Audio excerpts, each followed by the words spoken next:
हमारे चैनल पर आप सबको खुशामदीद। अगर आपने अभी तक हमारे चैनल को सब्सक्राइब नहीं किया तो जल्दी से कर लीजिए और बेल आइकन बटन को भी प्रेस कर दीजिए ताकि तमाम नए आने वाली वीडियोस को आप टाइमली देखें।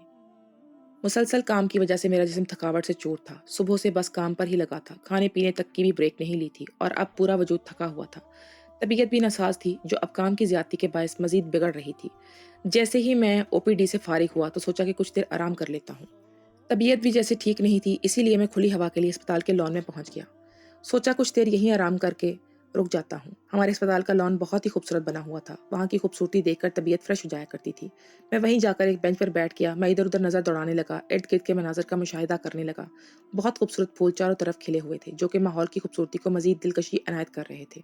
और फिर अचानक ही मेरी नज़र दूर बेंच पर बैठी हुई एक लड़की पर पड़ी, जिसकी नजरें बस एक ही जगह पर साकत थी। वो पलक झपके बगैर ही न जाने कितनी देर से वहां बैठी थी। लगता था वहां से उठकर जाने का इसका कोई इरादा न था, ना ही इसे इर्द गिर्द के माहौल से कोई रगबत थी। मैंने एक दो दफा पहले भी इस लड़की को देखा था, लेकिन कभी इतनी खास तवज्जो नहीं दी थी, कभी इतना गौर नहीं किया था। अस्पताल में काफी सारे मरीज आते हैं, कई तरह के लोगों से वास्ता पड़ता है। रोज ही हमारा ऐसा बहुत से लोगों से वास्ता पड़ता है। शायद ये भी यहाँ इलाज के गर्ज से आया करती थी। यही मैं गुमान रखता आया था, लेकिन आज किस चीज ने मुझे चौंकने पर मजबूर किया था वो इस लड़की के हाथों की हरकत थी, जो बड़ी अजीब से अंदाज से अपने दोनों हाथों को आपस में मसल रही थी, जबकि इसका ध्यान न जाने कहाँ था। किसी किस्म के ख्याल के जेर तहत बैठी थी। वो एक मुकामी अरबी लड़की थी, जबकि मैं पाकिस्तान से यहाँ आया हुआ था। मैंने एक नर्स को इशारे से बुलाया और पूछा कि इस लड़की को क्या बीमारी है, ये यहाँ क्यों आती है। नर्स ने अफसोस से इस लड़की की तरफ देखा और कहने लगी, बेचारी ने जिंदगी में शायद बड़ा मुश्किल वक्त देखा है, बहुत कुछ खेला है, जिसने इसे नफ्सियाती बना दिया है और अब यहाँ अपने नफ्सियाती इलाज के लिए आती है। चाहती है कि सब कुछ ठीक हो जाए पहले की तरह। जहनी तौर पर यह लड़की ठीक नहीं है, इसे दौरे पड़ते हैं और बाज दफा तो बहुत ही शदीद किस्म की पुरहिजान कैफियत तारी हो जाती है। नर्स की बात सुनकर मैं हैरान हुआ। मुझ पे कदरे ताजुब का गुमा गुजरा। वो कोई 20 साल की एक अरबी लड़की थी। इसकी जिंदगी में ऐसा भी क्या हुआ था कि जिसकी वजह से वो नफ्सियाती मरीज बन गई थी और अब इस हाल में थी कि नफ्सियातीपन को ठीक करने के लिए इलाज मुआवजा कर रही थी। मुझे इस लड़की में बहुत दिलचस्पी महसूस हुई। आखिर इस लड़की के साथ क्या मामला हो सकता था, क्योंकि अगर वो हमारे अस्पताल में इलाज के लिए बाकायदा आ रही थी और यहीं से अपना मुकम्मल इलाज करवा रही थी, तो इसका मतलब था कि वो किसी अमीर घराने से है। इसका ताल्लुक किसी अमीर कबीर खानदान से है, क्योंकि हमारा अस्पताल शहर का एक महंगा तरीन अस्पताल था और यहाँ पर काफ़ी पैसा खर्च होता था। दवा और इलाज मुआवजा के लिए काफ़ी रकम खर्च करनी पड़ती थी और मेरा मानना था कि अमीरों की ज़िंदगी में कोई मुश्किल ही नहीं होती। वो तो बस आज़ाद ज़िंदगी गुजारते हैं, ऐसी आज़ाद ज़िंदगी जो हर किस्म की फ़िक्र और परेशानी से पाक होती। तो फिर इस लड़की के साथ ऐसा क्या हुआ कि वो इस हाल को पहुंच गई थी, जबकि इसे पैसे की कोई भी कमी नहीं थी। फिर इसका ये हाल क्यों कर हो गया था? ऐसा भी क्या अजीब वाक़या हो गया था इसकी ज़िंदगी में? लेकिन इस वक्त मुझे दोबारा से ओपीडी के लिए जाना था। मैंने कुछ देर खुली हवा में सांस लिया और फिर ओपीडी में पहुंच गया। मरीजों में उलझकर वो लड़की मेरे जहन से निकल गई और मेरी इस लड़की पर से तवज्जो हट गई। लेकिन अगले ही दिन मुझे वो लड़की कॉरिडोर में जाती हुई नजर आई। इसके साथ एक बड़ी उम्र की औरत अरबी भी थी मौजूद, जो इसके आसपास हाथ पकड़कर खींच रही थी। मेरा ध्यान फिर से इस लड़की पर टिक गया। मैं सोचने लगा कि इसके साथ ऐसा क्या हुआ है। ये पूरी तरह अपने हवास खो चुकी है, इसे दुनिया जहां का होश ही बाकी नहीं रहा, अपनी जिंदगी को जीना ही छोड़ चुकी है। और फिर मैंने देखा कि वो लोग डॉक्टर नादिर के कमरे में दाखिल हुए थे, तो वो डॉक्टर नादिर से अपना इलाज करवा रही थी। डॉक्टर नादिर भी एक पाकिस्तानी डॉक्टर थे जो यहाँ पे अपनी खिदमत अंजाम देने के लिए आए हुए थे और बखूबी अपनी ड्यूटी निभा रहे थे। वो एक मशहूर साइकोलॉजिस्ट थे। मैंने सोचा कि जब मैं फारिग हूँगा तो डॉक्टर नादिर से ज़रूर पूछूंगा कि ये लड़की कौन है और इसकी ऐसी हालत क्यों हुई है, इसकी ज़िंदगी में ऐसी कौन सी मुश्किल आई जिसने इसे ऐसा कर दिया है। दरअसल वो लड़की ना सिर्फ जवान थी बल्कि बहुत खूबसूरत भी थी और इसका अंदाज बहुत हिज़यानी सा मालूम होता था, जैसे इसके साथ कोई बहुत बड़ा हादसा हुआ हो, जैसे इसने ज़िंदगी में बहुत कुछ ऐसा बर्दाश्त किया हो जो कि बर्दाश्त करना नामुमकिन सा हो। यही वजह थी कि मैं इसमें बहुत ज़्यादा दिलचस्पी ले रहा था। और एक ये बात भी थी कि वो मेरी मंगेतर से काफ़ी मुशाबत रखती थी, उसके नैन नक्श मेरी मंगेतर से मुशाबे थे। शायद इसीलिए भी मुझे इसमें बहुत कशिश महसूस हो रही थी और मैं इसके मुतालिक बहुत ज़्यादा गहराई से सोच रहा था। डॉक्टर नादिर से मेरी मुलाकात लंच टाइम में होने वाली थी। मैंने इनसे इस मामले को लंच टाइम के लिए छोड़ दिया और ओपीडी में चला गया। आज मेरा ओटी का दिन था। दोपहर तक वही मसरूफियत रही। दोपहर के वक्त जब फारिग होकर मैं कैफेटेरिया में पहुंचा तो डॉक्टर नादिर पहले से ही बैठे हुए थे। मैं इन्हीं की टेबल पर जाकर बैठ गया। मुझे देखते ही उनके चेहरे पर मुस्कुराहट आकर गर्मजोशी से मिले। कहने लगे, और सुनाओ बिलाल, सब कैसा चल रहा है? तुम्हारी छुट्टियों के दिन भी करीब आ रहे हैं, तुम तो वापस पाकिस्तान चले जाओगे। कुछ दिन आराम के मिल जाएंगे तुम्हें, लेकिन मेरी छुट्टियों में अभी 6 महीने बाकी हैं, यानी अभी बहुत वक्त पड़ा है। मुझे भी घर की बड़ी याद सता रही है। घर वालों के साथ मिलकर बैठने का बहुत दिल चाहता है। मैंने हंसकर डॉक्टर नादिर से कहा, वाकई यार, यहाँ पर दिन गुजरते ही नहीं है और पाकिस्तान जाओ तो छुट्टियाँ झटपट गुजर जाती हैं, एहसास ही नहीं होता कब छुट्टियाँ गुजर गई। अब की बार तो मैं शादी करके ही वापस आऊंगा, ऐसे नहीं लौटूंगा अब की बार। मेरी बात सुनकर वो मुस्कुरा दी और फिर मुझे वो लड़की याद आ गई। मैंने डॉक्टर नादर से कहा कि आपके पास एक पेशेंट आ रही है, वो हूबहू मेरी मंगेतर सितारा जैसी है। उसके नक्शो निगार मेरी मंगेतर से बहुत मिलते जुलते हैं। इसके साथ क्या मसला है? देखने में भी जवान और खूबसूरत है, पैसे वाली भी है, और फिर इसे क्या परेशानी हो गई है? वो क्यों नफसियाती हो गई है? बड़ी गुमसुम सी नजर आती है। क्या मसला हुआ उसके साथ? मेरी बात सुनकर डॉक्टर नादर मुस्कुराए और कहने लगे, क्या बात है, आजकल तुम्हें हर लड़की में सितारा नजर आती है। सभी में बस उसी को ढूंढते फिरते हो। वाकई इस दफा छुट्टियों पर जाओ तो शादी करके ही आना। लगता है अकेले रह रहकर तुम्हारा दिमाग खराब हो गया है। पता नहीं क्या क्या सोचते रहते हो। और रही बात इस लड़की के अमीर होने की, तो दिमागी मरीज वही लोग बनते हैं जिनके पास ज्यादा पैसा होता है, दोनों तो ऐशो आराम होता है। गरीबों के पास तो इतने झमेले होते हैं कि इन्हें दिमागी मरीज बनने की भी वक्त नहीं मिलता। इनकी तो और ही सौ परेशानियां होती हैं। ये कहकर वो हंसती है। मैं जानता था कि उन्होंने माहौल को हल्का बनाने के लिए मजाक किया है, असल बात नहीं की। यकीनन कोई संगीन बात थी, इसीलिए वो ऐसी बात कर रहे थे। इनका खाना खत्म हो चुका था। वो कहवे का कप लिए बैठे थे और धीरे धीरे चुस्कियां भर रहे थे, जबकि मैंने अभी खाना शुरू किया था। काफी देर खामोश रहने के बाद वो कहने लगे कि वाकई वो लड़की ना सिर्फ जवान है बल्कि बहुत खूबसूरत भी है। लेकिन न जाने उसके साथ क्या हुआ है कि वो एक लफ्ज भी नहीं कहती। जितना मर्जी ट्रीट कर लो, वो तो कुछ बताती ही नहीं है, बस खामोश रहती है। इसके अब तक 3 सेशन हो चुके हैं और ये मेरी पहली मरीजा है जिसने इतने दिनों में भी एक दफा भी कोई बात नहीं कही, कुछ भी नहीं बताया अपने बारे में। वरना मेरे पास आने वाले मरीज दूसरी ही मुलाकात में अपने दिल की हर बात मुझे बता देते हैं, मगर ये लड़की तीनों सेशन में एक लफ्ज तक नहीं बोली। इसके साथ एक पुरानी मुलाजमा आती है और इससे जब मेरी बातचीत हुई तो उसने यही बताया कि मैडम साहिबा ने अपनी पसंद की शादी की थी और शादी के दूसरे दिन ही वो वापस घर आ गई थी। और बस इस दिन के बाद से उन्होंने अब तक कोई बात नहीं की है। बिल्कुल खामोश रहती हैं, ना ही किसी बात का कोई जवाब देती हैं और ना ही खुद से कुछ कहती हैं। बार बार पूछने पर भी जवाब नहीं देती, बस खामोशी ही इख्तियार किए हुए हैं। शादी के 2 दिनों में ही ऐसा क्या हुआ कि इनकी ऐसी हालत हो गई है, कोई नहीं जानता। उन्होंने अपनी पसंद से घर से भागकर शादी की थी, अपनी मर्जी से किसी के साथ शादी की। इसलिए शादी किसके साथ की थी इस बात से कोई भी वाकिफ नहीं। कोई नहीं जानता कौन था किससे की। इन 2 दिनों में ऐसा हुआ भी क्या कि वो वापस आ गई और वापसी पर उसकी हालत ऐसी थी जिसमें वो लौटी।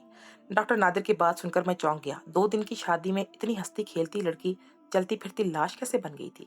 किस चीज ने उसकी जिंदगी को इतना बदल कर रख दिया था? ये बात वाकई सोचने के काबिल थी। लेकिन इससे भी बड़ी हैरानी की ये बात थी कि इस जवान लड़की ने अपनी पसंद से भागकर किससे शादी की थी? अपने माँ बाप को क्यों कुछ नहीं बताया था? इनकी मर्जी क्यों नहीं जानी? और फिर 2 दिन में ही ऐसा क्या हो गया कि वापसी पर जिंदा लाश बनकर वापस आ गई? डॉक्टर नादिर एक सर्द आह भरकर कहने लगे कि अब अरबों का मुआशरा भी इन अंग्रेजों जैसे मुआशरे जैसा ही होता जा रहा है। लड़कियां माँ बाप को छोड़कर अपनी मर्जी के फैसले करने लगी हैं, अपनी पसंद से शादी को तरजीह देती हैं और फिर इसका नतीजा कुछ ऐसा ही निकलता है। ऐसा लगता है जैसे किसी लड़के ने इसके साथ जिनसी ज्यादती की हो और इसको जिनसी इस्तेसाल का निशाना बनाया हो। लेकिन नौकरानी का कहना है कि ऐसा कुछ भी मंजर आम पर नहीं आया जिससे ऐसा कुछ मालूम हो सके। जब मालकन वापस लौटी तो ऐसे कोई आसार नहीं थे कि जैसे इनके साथ कोई ज्यादती की गई हो। इनकी जिस्मानी हालत ठीक थी। मैंने डॉक्टर नादर से कहा कि हो सकता है इज्जत की वजह से इसके घर वाले ये बात छुपाना चाहते हो, वरना ऐसी हालत तो इसी वक्त होती है जब किसी की इज्जत पर बात आए, तभी ऐसे केसेस देखने को मिलते हैं। डॉक्टर नादर कहने लगे, जो भी हो, मगर मेरे 3 सेशन किसी भी मरीज के दिल का हाल जानने के लिए काफी होते हैं। लेकिन ये लड़की पता नहीं क्यों कुछ भी नहीं कहती। शायद कुछ ज्यादा ही संगीन है और जिनसी ज्यादती से भी बढ़कर है। क्या पता क्या हकीकत है। डॉक्टर नादर इस लड़की के लिए खुद भी फिक्रमंद नजर आ रहे थे। मैंने डॉक्टर नादर से कहा कि अगली दफा जब वो लड़की आए तो मुझे भी बुलवा लीजिएगा, मैं भी आ जाऊंगा सेशन के वक्त। इसे देखकर मैं सितारा को ही याद कर लूंगा। ये कहकर मैं हंस दिया था। मैं जानता था कि डॉक्टर नादर कभी ऐसा नहीं करेंगे, क्योंकि साइकोलॉजिस्ट और मरीज के दरमियान एक मुआहदा होता है कि इनके दरमियान कोई तीसरा नहीं आएगा और इनकी गुफ्तगू किसी तीसरे तक नहीं पहुंचनी चाहिए। अगर डॉक्टर नादर को इस मरीजा के हवाले से कोई खास बात पता होती तो शायद वो कभी भी मुझे ना बताते, मगर क्योंकि वो खुद भी इतने ही अभी तक किसी नतीजे पर नहीं पहुंचे थे, इसीलिए उन्होंने मुझसे खुलकर इस मामले पर बात कर ली थी। मैं जानता था कि अगर इस मरीजा के हवाले से कल को इन्हें कोई बात पता भी चली तो वो कभी मुझे नहीं बताएंगे, माहिदा को बरकरार रखेंगे। लेकिन मेरे अंदर एक तजस्सुस सा भर गया था। मैं जानना चाहता था कि इस लड़की ने किससे शादी की थी और शादी के 2 दिनों में ऐसा क्या हुआ कि वो लड़की इस तरह से अपना आप खो बैठी, नफसियाती मरीजा ही बन गई। डॉक्टर नादर ने इस लड़की को अगले हफ्ते फिर सेशन के लिए बुलाया था।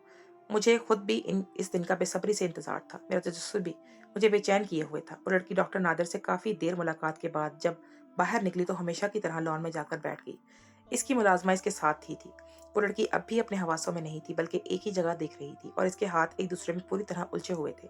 न जाने वो किन सोचों में गुम थी, क्या सोच रही थी, किन ख्यालों में गुम थी। मुझसे अब की बार रहा न गया तो मैंने खुद ही उठकर उसके साथ बेंच पर जा बैठा। मेरे इस तरह बैठने पर भी उसके अंदर कोई हरकत ना हुई।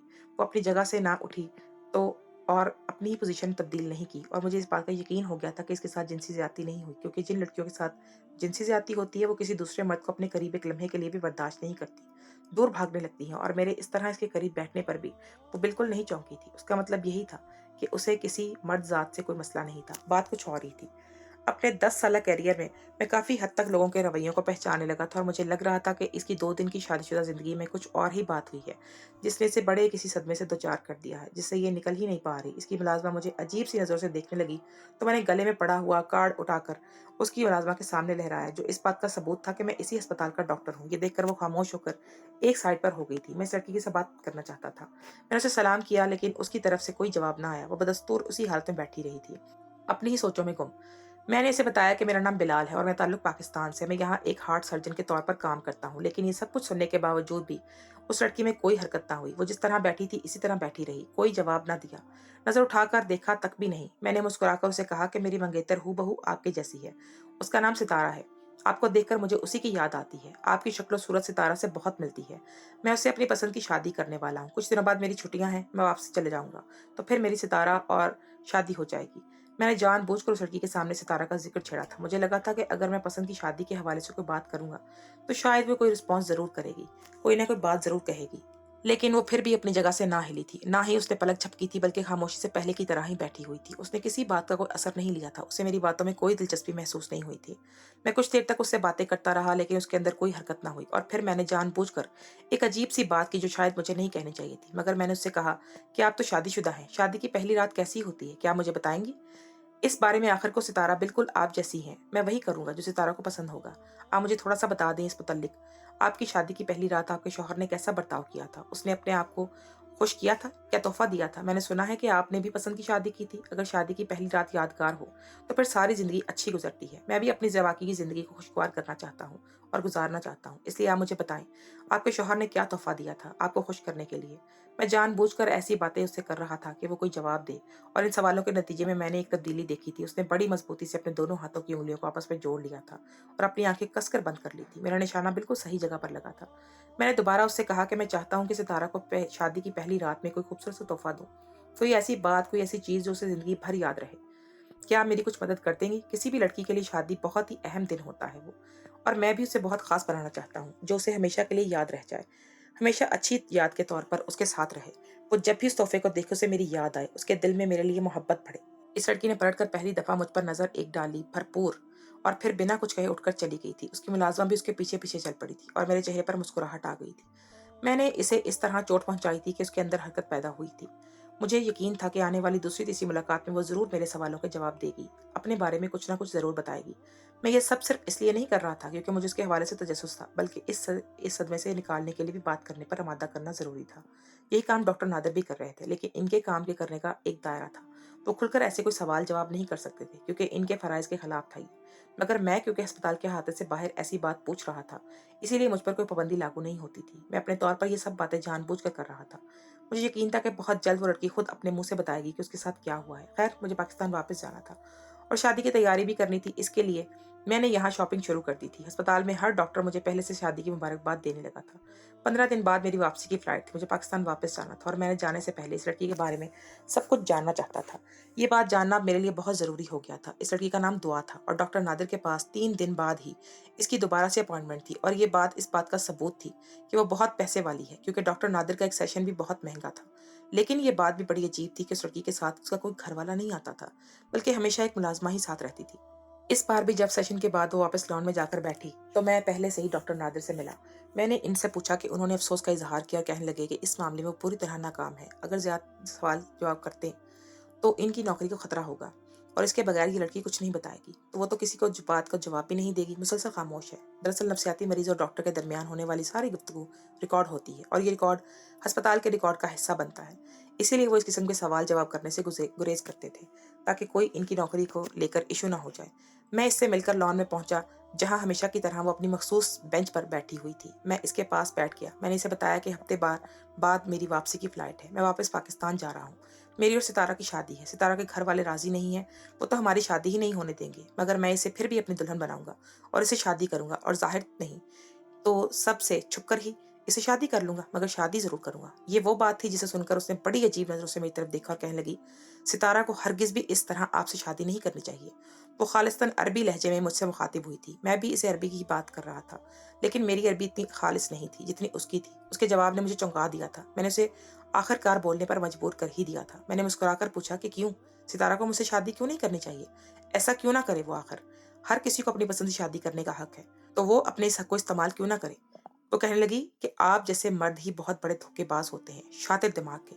کسی بھی لڑکی کو اپنے ماں باپ کو چھوڑ کر کسی مرد کے ساتھ اس طرح سے چپکے سے شادی نہیں کرنی چاہیے، ورنہ اس کا خمیازہ بھگتنا پڑتا ہے، خسارہ اٹھانا پڑتا ہے اسے، ایسا خسارہ جس کا کوئی مداوع نہیں۔ یہ کہتے ہی اس کی آنکھیں بھیگنے لگی تھی اور مجھے اس کے لفظوں میں چھپے کرب کا احساس ہو رہا تھا۔ میں نے دعا سے کہا کہ ہر مرد ایک جیسا نہیں ہوتا، پانچوں انگلیاں برابر نہیں ہوتی۔ میری بات پر وہ تنزیہ سا مسکرائی اور پھر میری آنکھوں میں آنکھیں ڈال کر کہنے لگی، یہ تو میں نہیں جانتی، لیکن کچھ مرد محبت کے نام پر بہت بھیانک کھیل کھیلتے ہیں، لڑکی کو نہ بیوقوف بناتے ہیں۔ میں نے بھی پسند سے شادی اپنے گھر والوں سے چھپ کر کی تھی اور وجاہت مشہور، جبکہ کچھ شادی کی پہلی رات میرے ساتھ جو ہوا اس کے بعد میرا مرزات سے اعتبار ہی اٹھ گیا ہے۔ میرا دل نہیں کرتا بھروسہ ایسے خون خوار بھیڑیوں پر کرنے کے لیے۔ اس کی آنکھوں سے آنسو بہنے لگے تھے۔ وہ ایک الگ ہی کیفیت میں چلی گئی تھی۔ شاید اسے اپنا ہوش بھی نہیں رہا تھا اور وہ خود اپنے آپ میں وہ سب کچھ کہتی جا رہی تھی جو اس پر بیت چکی تھی، اور آہستہ آہستہ مجھے اس کی ساری کہانی پتہ چل گئی۔ اس کی ملازمہ جو دور کھڑی تھی وہ بھی اپنی مالکن کو بات کرتا دیکھ کر حیران تھی۔ اس لڑکی نے بتایا کہ وہ ایک اسلامک اکیڈمی میں تعلیم حاصل کرتی تھی۔ اس کا رجحان بہت زیادہ دین کی طرف تھا۔ اس نے کبھی کوئی ایسا کام نہیں کیا جس سے اللہ ناراض ہو۔ وہ ہمیشہ اللہ کی رضا کی طلبگار رہتی تھی۔ لیکن اسے زندگی میں ایک بڑی غلطی ہو گئی۔ ایک دن اسے مال میں ایک ایسا شخص ٹکرا گیا جسے دیکھتے ہی وہ اپنا دل ہار بیٹھی۔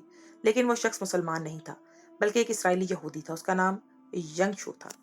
پہلی ملاقات میں ہی اسے یہ بات پتہ نہ چل سکی، لیکن اس شخص سے شاپنگ بیگ تبدیل ہونے کی وجہ سے اسے دوبارہ اس شخص کو ڈھونڈنا پڑا۔ وہ شخص مال سے باہر نکل رہا تھا جب دعا کی نظر اس پر پڑی، اور دعا اس کے پیچھے بھاگتے بھاگتے شاپنگ مال سے باہر نکل گئی، کیونکہ اس کے پاس دعا کے کچھ مہنگے کپڑے چلے گئے تھے۔ جب وہ شخص اپنی گاڑی میں بیٹھنے لگا تو دعا نے اسے روکا اور پھر شاپنگ بیگ واپس تبدیل کر لیے۔ اس شخص نے دعا سے معذرت کی اور انگریزی زبان میں بات کر رہا تھا۔ وہ دعا کی انگلش بھی اچھی تھی اور اس طرح ان دونوں کے درمیان بہت بات چیت شروع ہو گئی، اور پھر اتفاق سے وہ شخص کچھ دنوں بعد دوبارہ دعا کو شاپنگ مال میں مل گیا۔ پھر سے ملاقات ہو گئی۔ دعا کو وہ شخص پہلی نظر میں اچھا لگا تھا، اسی لیے کہیں نہ کہیں وہ اس کے ذہن میں بیٹھ گیا تھا۔ وہ اسی کے متعلق سوچتی رہتی تھی۔ اس شخص نے بھی دعا سے اپنی پسندیدگی کا اظہار کیا اور ان دونوں کے درمیان میل جول بڑھ گیا تھا۔ لیکن دعا نے یہ بات اپنے گھر والوں کو نہ بتائی، کیونکہ اسے آہستہ آہستہ پتہ چلا کہ وہ لڑکا مسلمان نہیں بلکہ یہودی ہے، اس کا تعلق اسرائیل سے ہے۔ دعا کے گھر والے اسرائیلی یہودیوں سے سخت نفرت کرتے تھے، اسی لیے وہ یہ بات اپنے گھر والوں سے چھپانے پر مجبور تھی، کسی کو بھی نہیں بتا سکتی تھی۔ اس لڑکے ینگ شو نے دعا سے شادی کرنے کی بات کی تو دعا نے اس کے سامنے شرط رکھی کہ اگر وہ مسلمان ہو جائے تو وہ دعا سے شادی کر لے گی۔ اس لڑکے نے دعا کے سامنے کلمہ پڑھ لیا اور اس کے کہنے پر دعا نے اس سے خاموشی سے شادی کر لی۔ ینگ شو نے اس سے کہا تھا کہ شادی کے بعد دعا کے گھر والوں کو وہ خود منا لے گا۔ ویسے بھی اب وہ کلمہ پڑھ چکا ہے تو کسی کو کوئی مسئلہ نہیں ہوگا۔ دعا اس کے بہکامے میں آ گئی اور اس کے ساتھ گھر سے فرار ہو گئی۔ لیکن شادی کی پہلی رات اسے پتہ چلا کہ ینگ شو مسلمان نہیں ہوا تھا، بلکہ اس نے دعا کو حاصل کرنے کے لیے یہ منصوبہ بنایا تھا۔ اسے دعا سے محبت ضرور ہوئی تھی، لیکن وہ اس کے خاطر یہودی مذہب نہیں چھوڑ سکتا تھا، اپنے مذہب سے منہ نہیں پھیر سکتا تھا۔ شادی کی پہلی رات جب ینگ شو کمرے میں آیا تو اس نے دعا کے قریب آنے سے پہلے نہ صرف بہت ساری شراب پی بلکہ خود شراب سے نہایا اور دعا کو بھی زبردستی شراب پلائی۔ ینگ شو کے پاس سے شدید بدبو آ رہی تھی جو شراب کی غلاظت کی بدبو تھی۔ دعا اس کے ساتھ کوئی رشتہ نہیں بنانا چاہتی تھی کیونکہ وہ ایک غیر مسلم تھا اور ان دونوں کے درمیان نکاح کا رشتہ بندھا ہی نہیں تھا۔ لیکن ینگ شو پھر بھی اسے مجبور کرنے لگا کہ دعا اس کے ساتھ رشتہ قائم کرے، اور یوں دعا اس کے درمیان تعلق قائم ہو گیا۔ ینگ شو دعا سے محبت کرتا تھا۔ اس نے اپنی شدید محبت کا اظہار کیا اور دعا کو اس بات پر قائل کرنا چاہا کہ وہ دونوں اپنے اپنے مذہب پر قائم رہتے ہوئے ایک ساتھ زندگی گزار لیں۔ لیکن دعا کے لیے یہ کسی بھی صورت ممکن نہیں تھا۔ وہ جانتی تھی کہ یہ ایک حرام رشتہ ہے اور اس کے لیے دوسرے دن ہی جب موقع ملا تو وہ واپس اپنے گھر لوٹ آئی۔ لیکن اس نے اپنے گھر والوں کو یہ بات نہ بتائی کہ اس نے ایک اسرائیلی یہودی سے شادی کی تھی، کیونکہ اسے یقین تھا کہ یہ بات جاننے کے بعد اس کے گھر والے اسے کبھی قبول نہیں کریں گے، اسے گھر سے بے دخل کر دیں گے، اسے اپنے ساتھ نہیں رکھیں گے۔ وہ روتے ہوئے کہنے لگی کہ محبت کے نام پر اس کے ساتھ دھوکا ہوا، لیکن اسے افسوس اپنے آپ پر ہے کہ اس نے ایک یہودی کے ساتھ ناجائز رشتہ بنایا، اس کے ساتھ تعلق بنایا۔ یہ بات اسے جینے نہیں دیتی کہ اس نے اتنا بڑا گناہ کر دیا ہے اور اس میں اتنی ہمت بھی نہیں کہ وہ کسی بات بتا سکے اور اپنا گناہ قبول کر سکے، معافی مانگ سکے۔ دعا میری طرف دیکھ کر کہنے لگی کہ ابھی ستارہ کو اس کے گھر سے مت بھگائیے گا، اگر اس کے گھر والے راضی کر کے شادی کر دیں تو ٹھیک، کیونکہ لڑکیاں نادانی میں یہ غلطی تو کر دیتی ہیں مگر ساری زندگی پچھتاتی ہیں۔ میں بھی اسی طرح پچھتا رہی ہوں، میں نے اپنا آپ بہت نقصان کر لیا ہے۔ دعا کا سچ جاننے کے بعد میں نے اسے سمجھایا کہ اس نے جو کچھ بھی کیا وہ غلط فہمی میں کیا ہے اور اگر اسے پتا ہوتا کہ وہ مسلمان مرد سے شادی نہیں کر رہی تو شاید وہ کبھی شادی ہی نہ کرتی۔ میں نے اسے ہر ممکن یہ بات سمجھانے کی کوشش کی کہ ہمارا اللہ بہت غفور رحیم ہے اور وہ انسان کی غلطیوں کو معاف کر دیتا ہے، دعا کو بھی سچے دل سے معافی مانگتے رہنے چاہیے۔ اس نے اداسی سے میری طرف دیکھا اور کہنے لگی کہ کیا واقعی مجھے معافی مل جائے گی؟ کیا میں مسلمان کہلانے کے لائق ہوں؟